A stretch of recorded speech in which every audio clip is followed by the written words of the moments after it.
Well, looky here. You are listening to someone who is bold, authentic, diverse, unpredictable. Baby, I am unapologetically Ramon, and you have entered my zone, the QB zone, baby. Hello, somebody. Hey, what's going on? It's your boy Ramon Marquise, and just had to come to you guys just to do a little housekeeping. Other than being a podcast host, I am an author, and I want you guys to bless yourself with one or all, if you want to, of my books. My books are available on Amazon.com, Kindle. You can also get them on iBooks, or you can go to my website, RamonMarquiseOfficial.com. That's RamonMarquisOfficial.com. My first book is entitled District 69, the Crimson Edition. We have District 69, the Color Haven. My third book, District 69, the Greek Chronicles, and those are a collection of short stories. They are not all my stories, because I ain't finna give y'all all my business, but it is a collection of my stories and those of others. My next book is called A Poetic Exhale. It's my first poetry book and my first book to go number one in its category. And then my fifth book, which is my newest book, it is called Icebox, Rebound, and Recover. So go ahead and treat yourself or a loved one or someone you know to any or all of my books. Once again, you can get them on Amazon.com, Kindle, iBooks, or my website, RamonMarquiseOfficial.com.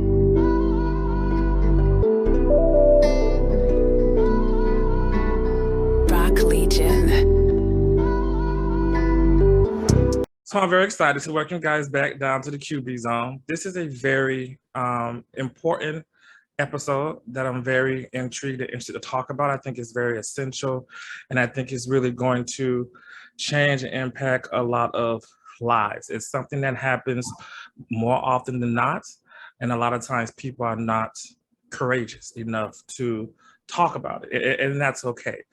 I think that it's an amazing situation for my guest today to have the courage to share her story in a way that it will impact and benefit others, and just to see the journey that she has endured. This is someone that I have known since the seventh grade. We both went to the same undergrad college, at least for our bachelor's degree. And she has a very amazing testimony that has even impacted me as a man and looking at the cards that life has dealt me. So I want to welcome down to the QB Zone today, Miss Susan Allen. How are you, lady? I'm good. How are you? I'm hanging in there. I'm doing good. I'm doing good. So, first of all, let me just say that I am humbled that you wanted to share your story in this space. You could have shared your story in a variety of different spaces. And so I'm very, very humble. So thank you for that. As a female, a lot of times you guys have this expectation placed on you from culture and from family to be mothers. And a lot of time in our society, it's like a woman isn't defined until she becomes a mother, as if that's the main defining factor that makes you a woman. And I think we all know there's so much more that makes a female an amazing woman outside of being a mother. Talk about what was your motivating factor that made you want to become a mother? Well, I'm going to speak from the spiritual sense. It has always been something that has been a part of my spirit or soul to be a mother. Even in when I was working in child welfare, I automatically went into a mothering kind of position. Um, I'm a social worker. I'm a caregiver at heart. I'm a caregiver at nature. Um, and it genuinely has just been a part of me for a very, very long time. And I've been misjudged a lot of times because of just my personal physical appearance. I may come off a little standoffish, but I promise you in my head, I am running down every motherly duty as I'm watching another parent. Like, oh, you shouldn't do that. I wouldn't do that as a mom. So, I mean, and maybe that's a little bit judgmental, but it's just a part of it's a part of my spirit, it's a part of my nature. And it is definitely something I've always really wanted to do and or be a part of that circle. And it just life just had different outcomes for me. Right. Some of the expectations that you guys as women deal with come from yourself, come from others. It comes from societal and cultural expectations, and then Mm. sometimes it can be career and financial expectations. You taking that step, wanting to become a mother, what would you say were some of the biggest expectations that affected your decision that this is time, this is the next goal I want to try to achieve? Well, I mean, I come from a Caribbean background. Parents are Jamaican, right? So when my family came to the US, it was like you come here for the American dream, right? So you come here, you get a job, you take care of your family. When you raise your kids, the mindset is okay, you go to school, you get a good degree, you get a job, you get a house, and then you have children. So for me, going through that entire process, went to school, got my degrees, got a job, had a husband. Here I am in the house. Oh, I'm ready to have kids. Like I did everything I was supposed to do. And then when it comes time for you, this is my turn, this is my time, then it doesn't happen. Then you start questioning, okay, what exactly was I supposed to be doing? Should I have done this sooner? Should I have started asking questions sooner? Should I have, done things differently? Why did I follow that path that I was told I was supposed to follow? And you used to start reevaluating everything. Of course, as you get older, you start reevaluating your entire life's journeys because this is supposed to be the end goal. Creating the family is the end goal once you've established yourself. And when you get to that point, it doesn't happen. You start questioning your purpose as a woman. Right. And when you started to question your purpose, I definitely want to get into that. But I want to touch lightly on the fact that a lot of women, for a variety of reasons, have fertility challenges. Mhm. Talk about what it felt like for you to know what your challenge was and how you sought out to not let that hold you back. Okay. So as a woman, as a black woman, right? It's this automatically conception that okay, you're gonna get pregnant, you're gonna have kids, right? Black women we just pop babies out, right? That's the concept that society gives you, and in reality, we really don't. Right. There's a vast majority of black women who are just aunties and godmothers because really that's the position that you ended up playing. There's a vast majority of black women who are in and out of relationships because they're concerned because they can't give a man a child. From my perspective, there was a period of time where I started asking my doctor, like, hey, I want to have kids. What would that look like for me? I literally had a doctor look at me and tell me he would never help me get pregnant because I was overweight. Never sat down and talked with me about, okay, this is the process, this is what we need to do. He just said, I'm not going to help you get pregnant because you're overweight. And it'll be irresponsible of me as a medical professional to help you have a child because you're overweight. That was a punch in the gut to me as a woman. To me as just being a bigger girl. Like I've been a big girl my entire life. I've been healthy my entire life. And now you're telling me you want to help me have a child? Right. That was incredibly hurtful. Um, and it's just, like, what do you do? What do you do? And when you start doing the traditional things, okay, we're just going to have lots of intercourse and God hoping you get pregnant. But then months go by and it never happens. Then the questions start coming in like, why me? What's wrong with me? Why doesn't this work? Now you're fearful of going to another medical professional who's going to sit here and tell you, I'm not going to help you. I'm not even going to look at the reason why what's going on because you're overweight. Just lose weight. Lose weight, you'll get pregnant. And that's what they tell you, and that's not easy. That is not easy to do that, to accomplish that. And there's a period of time where I lost a significant amount of weight and I went back to the doctors and now they want to talk to me. Now they want to see me. Now they want to find out what's wrong. Like, let's figure this out. Like, you should be able to do this. And, and he started doing all those tests. And No one ever told you about those tests. You didn't know about those tests. You didn't know that you had to go through all those things. And, immediately when you start doing the test, they focus on the woman. Well, what about the man? What's Right. wrong with him? You know? So it's a lot. It's a lot. It's a lot to go through. It's a lot to process. And it's a conversation that is not easy to have with Hmm. those who are not going through the same thing. But how do you know if they're going through the same thing if you don't talk about it? Correct.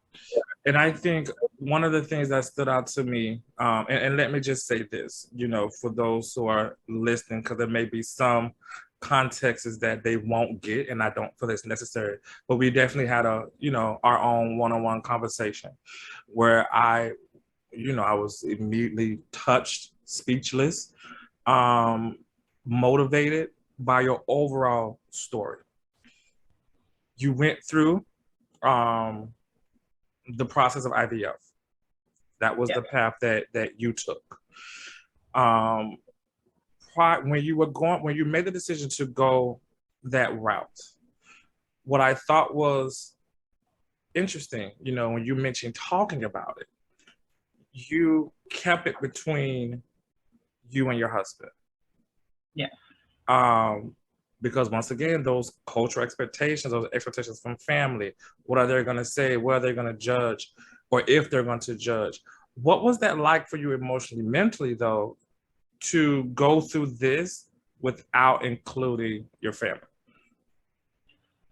It always kept me at a place of uncertainty, at a place of anxiety. You felt alone. I was going through a lot during that entire process. Mm-hmm. I didn't talk about it. I didn't feel free to talk about it. Um, because again, the concept is you're over 30 years old, you have a husband, it's really time for you to start looking at having kids. Right. When are you going to do it? What are you waiting for? There's all this pressure, but no one ever asks you what's going on, what's happening, and why. Mm-hmm. And again, it keeps you at this place of fear. You just don't talk about it. And there was a period of time where I did actually bring it up to my mom, and my mother looked at me and said, "Well, I told her about the root of science. Who goes science when you have natural and you have God, right?" Right, So right. I talked to her and I'm like, Mom, I'm going through the process of IVF, and I had to sit down and explain to her what that meant. And she said, "Well, if it's not meant to happen naturally by God's will, why are you forcing it?" Totally disregarding my entire desire, you know, self worth to be a mother. Why are you going the route of science? It's not natural. How is it fair for someone to look at me and tell me it's not natural? Right. But then again, understanding that she's from a different time, there's a different mindset, Mm-hmm. and again, in the Black culture, we don't do that. We don't do IVF. We don't do science. We do prayer. We Mm-hmm. do hope.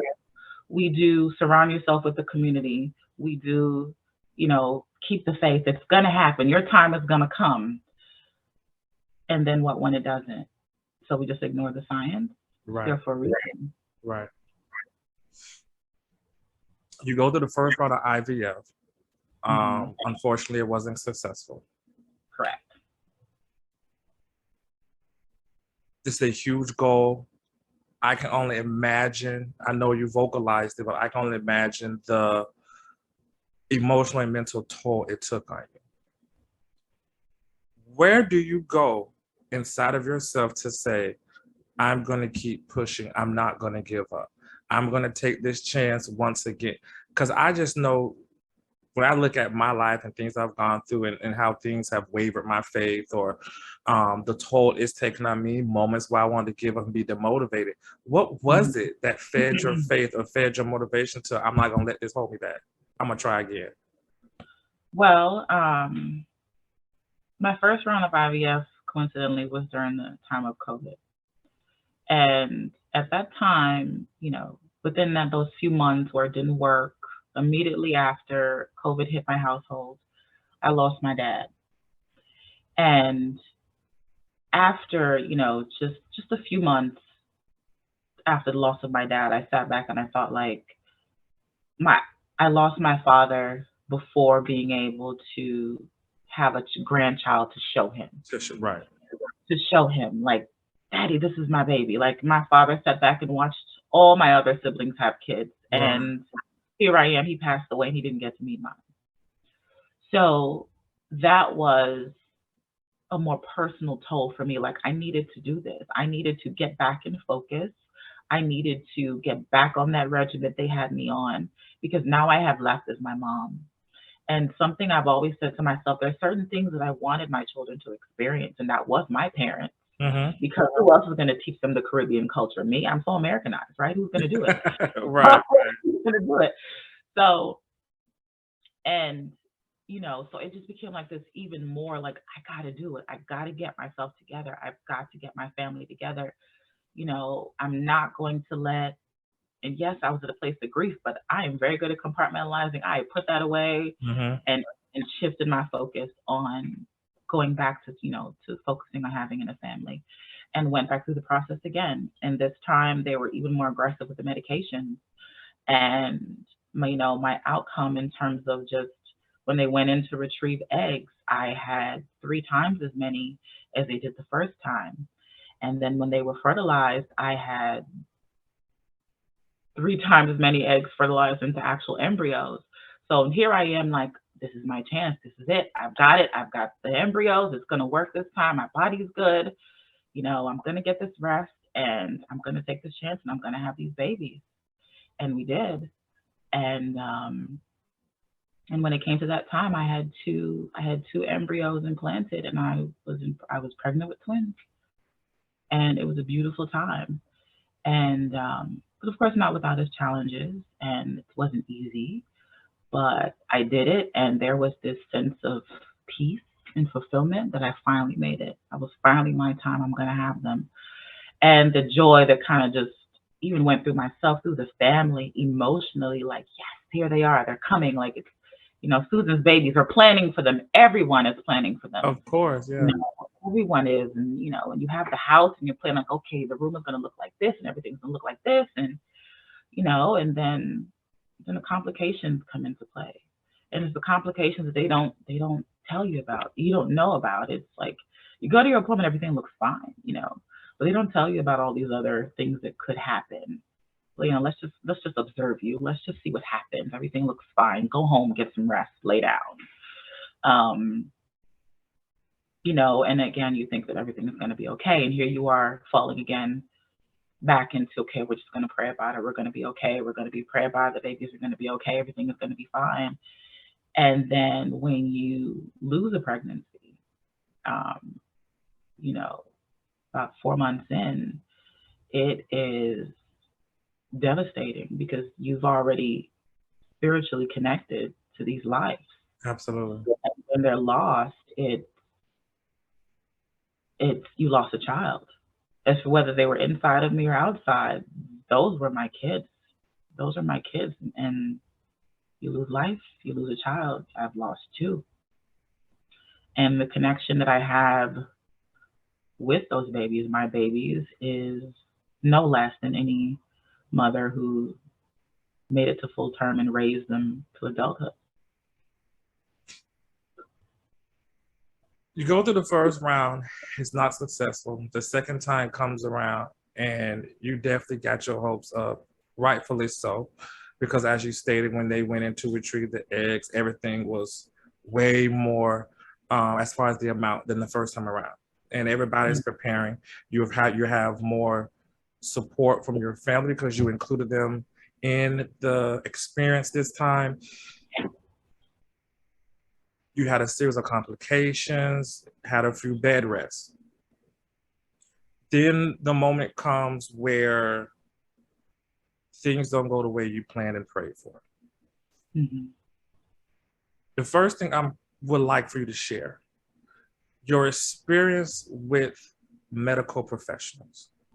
Do you feel like they served a disservice to you? And the reason why I mention that is because oftentimes you hear about women, celebrities or regular women, that women of color are not upheld when it comes to their medical care and condition. When they go to a lot of these doctors and hospitals, symptoms are overlooked, symptoms are diminished. You know, I just remember even when, for example, when Serena Williams went through her journey to become motherhood and just some of the disservice that medical professionals did with her. And she's a rich, successful woman. So, you know, a regular woman working 9 to 5. Talk about your experience, medical professionals, and just, do you feel like they serve you a disservice? How do you feel about the experience? And do you feel like certain things could have been prevented? Absolutely. I talked to a friend of mine, you know, a number of times, and me and her were talking about the same issue. And she reminded me, and she said, Susan, that is the one place where your money, where your degree, where nothing matters. You're just another brown patient in a bed, is when you're in the hospital. Doesn't matter if you have insurance, you have money, you have anything. You're just another brown patient in the bed at the hospital. And whoever decides to take care of you at that moment, you're at the mercy of that person and their own personal biases and beliefs. You're your most vulnerable state at those moments. And for me, I'm thinking I'm getting the best care. I'm in the best care. I'm in the hospital. I'm like, hell, I have insurance. I Great have good insurance, insurance. yeah. Great insurance, you know. I Yeah. work. I'm decent. You know, I'm like, they're going to take care of me. And one of the first things they said to me was, if it came down to me and the baby, they choose me. From mother's perspective, why? Why Right. would you choose me? Right? I'm here for them. Don't choose me. You know, if you arrive to the emergency room and you are less than 20 weeks pregnant, they don't even send you to the OBG floor. They treat you in the emergency room. Those doctors there, that's not their specialty. They look at you, they see that you're bleeding, oh, you're just having a miscarriage, and you lay there in the room until you bleed out. No one does anything to help you. Wow. For me, when I arrived to the hospital, because I had so many complications, my doctor specifically said, when you go to the fetal maternal medicine check-in and check in. But when I got there and I was a little less than 20 weeks, they're like, oh, you're not 20 weeks, go to the ED. And I'm like, wait a minute. My doctor told me to come here. And she gave me the most dismissive look. And she's like, well, I'll just call her. Okay, I'm sitting here in pain and suffering. Please call my doctor. And they called my doctor. And then someone comes and takes me back. And they bring me back. And, you know, they hook you up to all this stuff and they check you out. And they're like, oh, okay, yeah, we need to call your doctor and figure all these things out. I think at that point, I'm like, okay, like something is going to happen. Someone's going to do something to help me. They basically told me, let nature take its course. You know, when I went the route of science to have these babies, I'm now being told, let nature take its course. Well, Right. what happened to the science? What happened to the science that was supposed to help me get through this process? And I understand there's certain things that they can and cannot do. But after this entire process I went through, I actually went back and talked to my fertility specialist, who told me there was something they could have done and they didn't. And I had options, but they weren't presented because I was told, let nature take its course. Mhm. And because it's your first experience, you don't know what to ask, you don't know what to push Of for. Like, how course, do you yeah. advocate for yourself? Right. And of course, medical professionals, of course, I felt that they failed me. They could have done more for me. I joined some of those chat groups online, started asking questions, and there were other women who were in exactly my same position. Wow. And they managed to save at least one of their twins. And my second baby, I could have saved her. They could have helped me save her. And they didn't. Let nature take its course. And they left me alone and put me on bed rest, you know, and that was it. So I mean, you naturally have a distrust of medical professionals, but I can tell you that from this experience, I have learned a lot and advocate for myself, you know, and not just be so trusting because they're going to take care of me. Right. They won't. And the hospital that you were at was not just a Christian hospital, but specifically an Adventist hospital, right? And so me being born and raised at Seventh-day Adventist, as soon as there was an Adventist hospital, I immediately understood and could imagine some of their thought processes.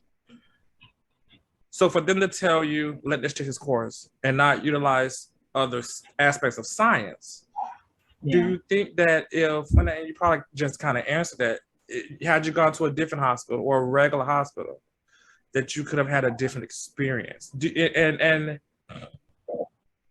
attached to that, did you or do you carry any regret or guilt? I definitely think if I went to a different hospital, the conversations would have been different for me. And do I have any regret? Or I can't say that I do, because I've had to let it go. Good. I've had to let it go. I had to let go of a lot of my grief and my regret and everything so that I can heal, because I've held on to that for so long. So I can't say that I do. Good. I've learned. I know better. Again, I'm definitely more of an advocate for myself, especially because of what I've been through. I've researched what my diagnosis was and what the processes are and what doctors specialize in managing someone with my diagnosis. And, I'm definitely more knowledgeable moving forward.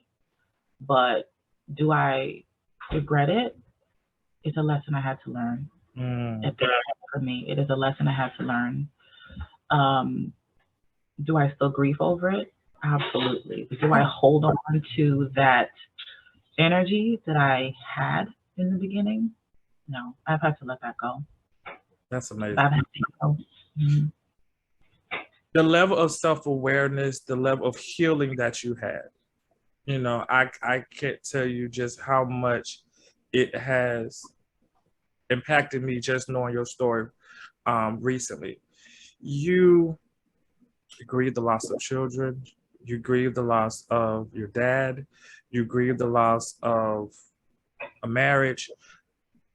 Talk about that healing place and how you've been able to move through this, because some people probably would have went through half the stuff you went through and been defeated. They'd have folded.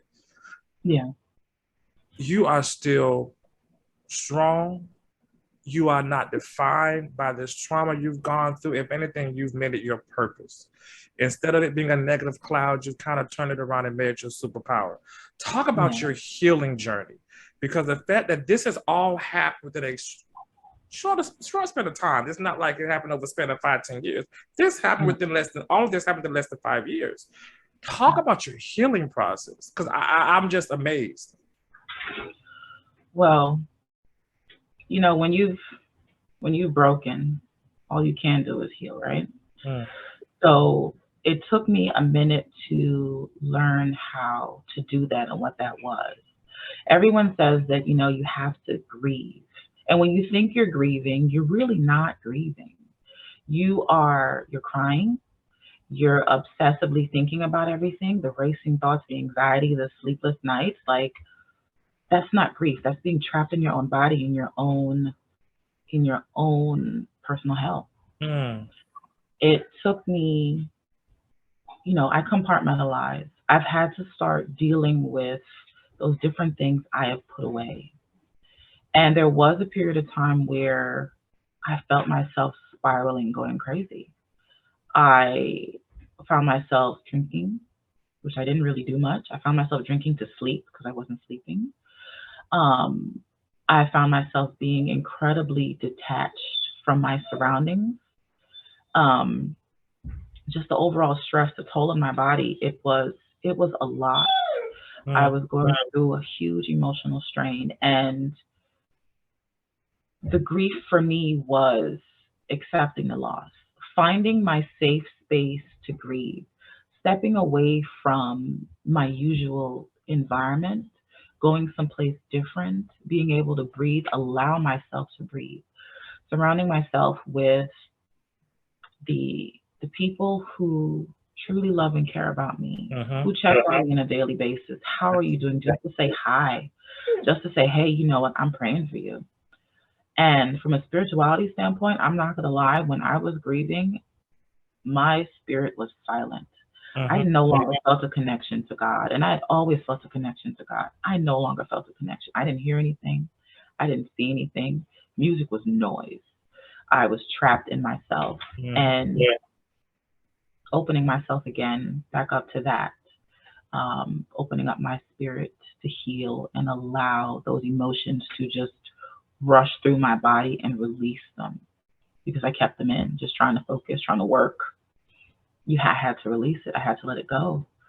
Um, it's been building a community around myself, like I said, having those people around me to help me, Absolutely. and Village. then exactly, and like I said, creating like my safe space so that I can grieve. And of course, therapy needed that. Had to recognize, like, damn, yeah, I really. How can I be a social worker and not want to do counseling, right? So, and I did, and it was good again to have that person to that safe space, that person to release to. Um, and it just takes time. Grief for everyone just takes time, and you have to allow yourself the time to grieve. Allowing yourself the time to grieve, I think that's amazing because a lot of times people try to tell you how you should grieve and how you should move on. And grief is different for everybody. I think that it's amazing that you surround yourself with, like you said, people who care for your village. Because I mean, no comparison to what you went through. But when I look at my last 3.5 years, that deaths, variety of deaths that I've had to grieve, and just a lot of other things.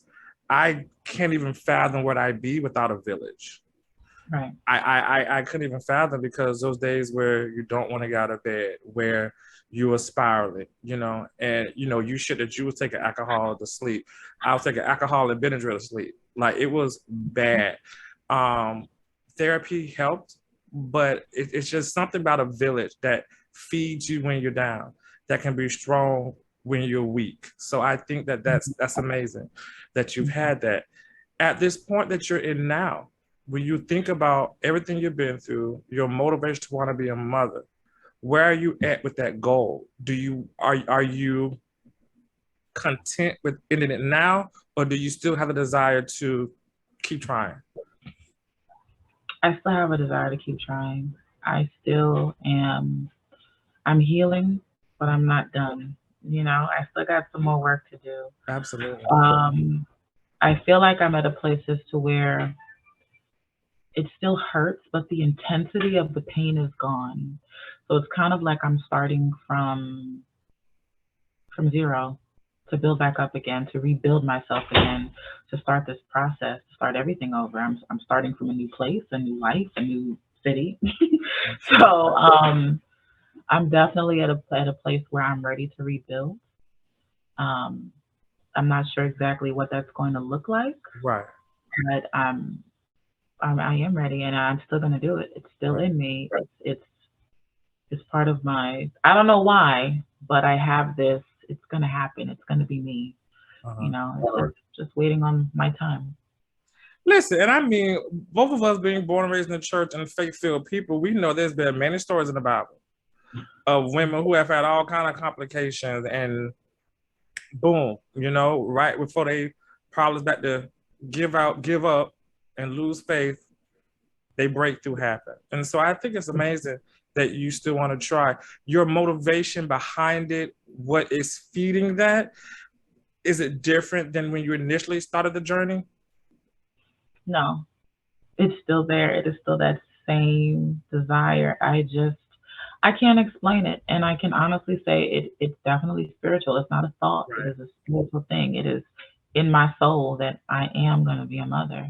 And there were period of times in my life I was like, if I never actually give birth to these children, I'm going to be a mother in some sense or form.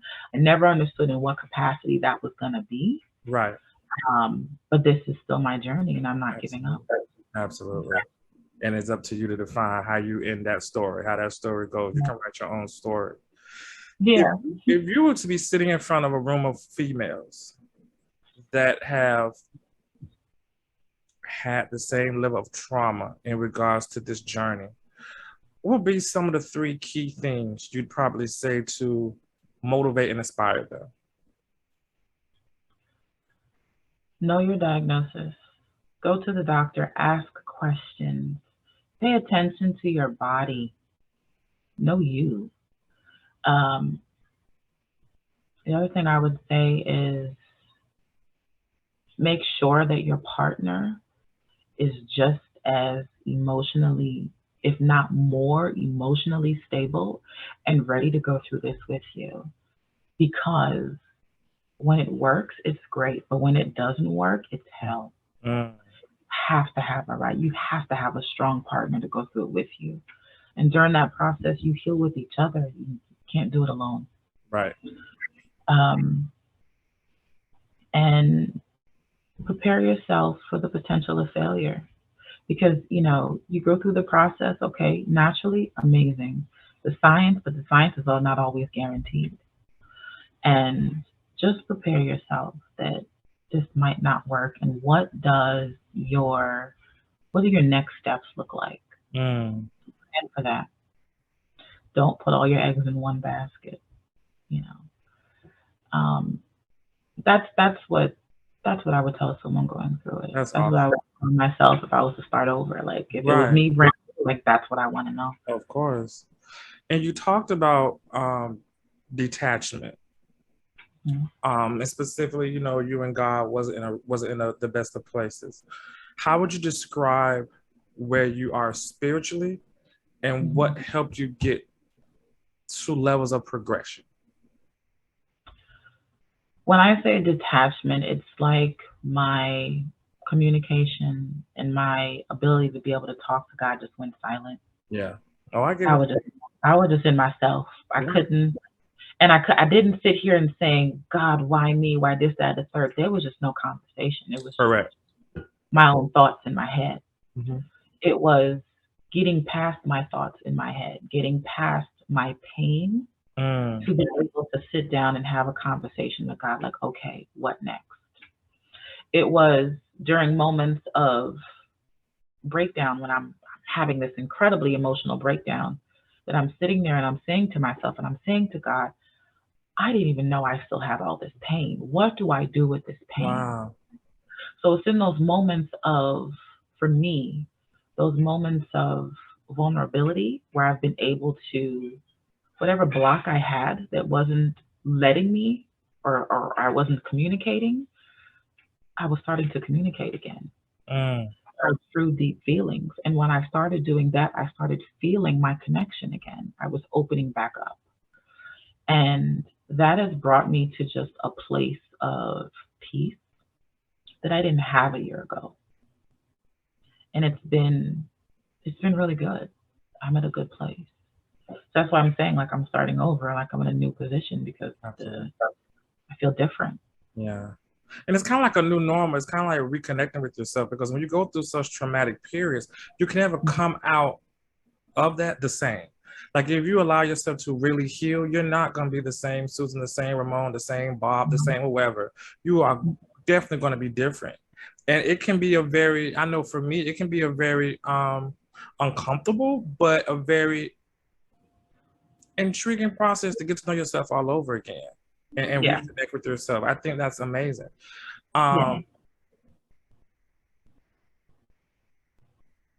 Would you, because I know you talked about, not having the support from a partner, and, as I stated earlier, one of the things you had to grieve was loss of a marriage. Would you do it again? Are you bitter, or is your heart kind of closed off to finding love again and being married? It's not. I from an honest standpoint, I don't know if I want to be married again. Okay. I know I want that partnership. Right. I know I need that partnership. But the actual course of being married again, I'm not sure. Okay. I'm not. But in terms of starting a family, that's not leaving me. Amen. Whether I have the partner or not, that's not leaving me. I jokingly say to people, I'm like, hey, you know what? If I never find the right partner for me, I've got 14 babies on ice. I can do this myself. I'm like, It's you true. know, I Listen. have them on ice, and they're sitting and they're waiting on me. So For real. eggs are And that's literally in my basket. Yeah. So You got stability. You got, always had a thriving profession. You have a wonderful family. Yeah, you absolutely can. And during this process, you had other friends that, or females that you were able to interact with that had similar journeys. You guys were able to kind of learn from each other. yes, I have I have one friend in particular, who I call her like my IVF sister, my ovarian sister. It's very funny. We're similar in age, and every time we went to the doctor, they was like, "Damn, you got that too? Like you're what? Oh my god!" Like we had a connection before, but I feel like because we both went through this pretty Right. much at the same time, like it just made us even more connected. Absolutely. Um, and again, there's safety in your community, like knowing that you have someone to call them, like, oh my God, what is happening? Like, there was a period of time where, she had some issues and she called me, like, and and there's always that fear, like, okay, can I ask you because you just kind of went through this? I'm like, at the end of the day, thank you for being supportive for me, but I wouldn't be the friend that I am if you couldn't call me and ask me, you Right. know, ask me like how I felt and what I should do. You Absolutely. know, that's a part of my own personal growth to be able to do that. Um, but if you did it for me, of course I'm going to do it for you. And she called. I was like, don't panic. This happened to me too. This is what it is. As long as you don't see this, you're good. Like you're good. Just keep going. Right. We're keeping this one. So yeah, it's really good to have that particular person. Oh, my dog is gonna start barking in a minute. I heard it. Yeah. But I can tell you that everybody's journey is different. But for her, I'm so happy for her because she made it. She now was actually just at her baby shower a week or two ago, and she's amazing, and they're doing amazingly, and thank God. And that just Absolutely. that just instills something in me, like, yeah, it's gonna be my turn too. Absolutely. Never come from a place of a jealousy. It's just waiting on my turn. That's all. And I'm sure you have moments where there may be things that occur that trigger certain emotions, bring up certain emotions from the past. Oh yeah. What are some coping mechanisms that you find really help you? Best thing to do is understand what your triggers are. Sometimes you might be triggered, like, dang, where did that come from? Oh shoot, I'm just triggered. Right. Recognizing that you're being triggered. For me, a lot of some of my triggers were because I work in a hospital now. So sometimes there's a pregnant woman who comes into the emergency room and they need to do an ultrasound. I walked in one day, they're doing an ultrasound. The sound of the heartbeat was a trigger. Oh, I walked in, I was like, oh no. I had to walk right back out. Right. Wait until it was over to get myself together to be able to do my job. Another trigger for me was hearing a baby cry. Another trigger for me was actually seeing a newborn, seeing a pregnant woman. And it's just like, dang, but after a while, it's like, okay, I can handle this. I can breathe through it. I can make it. And you talk yourself through it. You breathe through it. You separate yourself from that moment and get yourself together and recuperate, and you make it through those triggers. And now to the point where I can be in the room with a pregnant woman, I can be in the room with the baby, I can hear a baby cry and not feel that emotional just turmoil that comes with it. Amen. So it takes time. It takes being self-aware, and it takes, again, allowing yourself to even be triggered, to feel that emotion, and then resolve it. Susan, I want to thank you for your courage. I want to thank you for your generosity to share this story and to share the totality that you shared with me previously. I'll never forget how this impacted me. I don't think that you reached out to me, that it was a coincidence, No. because I know just with recent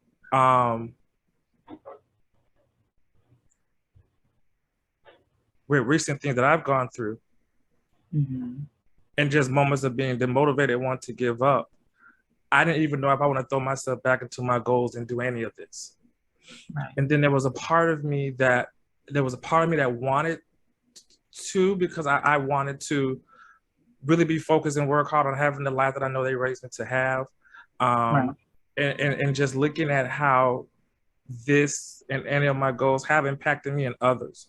And I'm laying in my bed and I'm like, am I ready for this? Do I really want to do it? Like, I'm at a very doubtful, demotivated place, and I was at work. You hit me up at work. And I hadn't made a decision to come back to any of this. And when you hit me up at work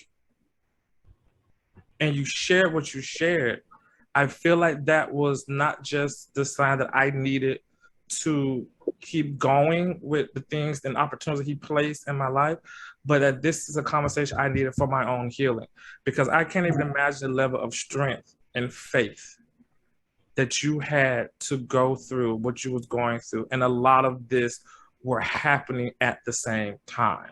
It wasn't like one trauma happened and God gave you a few years off. It's like you had all of this going on at once. And so I wish nothing but the best. I can't wait. We're going to speak into existence. I can't wait till you achieve that goal. I look forward to how this conversation is going to benefit others, and just how it is going to continue to benefit me. And so I just really appreciate you. Yeah, I will never forget this experience and this conversation, or the other one either. Oh, absolutely. And I really appreciate you listening to me and taking the time. And I don't know, I like I told you that day, like, it was on my spirit for me to call you. I Right. needed to call you, and I needed to share my story. Yeah, I needed to talk about it because we need to talk about it. absolutely. Black women, we need to talk about our struggles to have children, because we don't. Mm-hmm. And it's not just on us; it's on the men too. So we got to True. stop holding on to that guilt.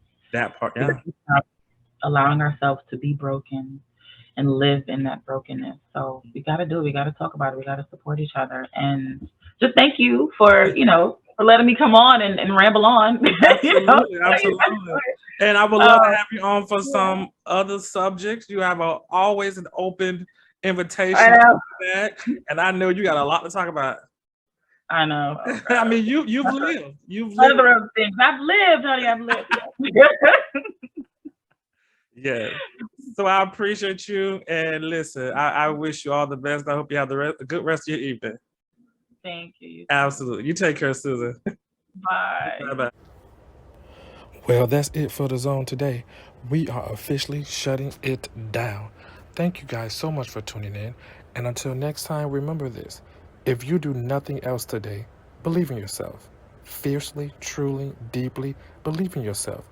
And watch your life change for the better.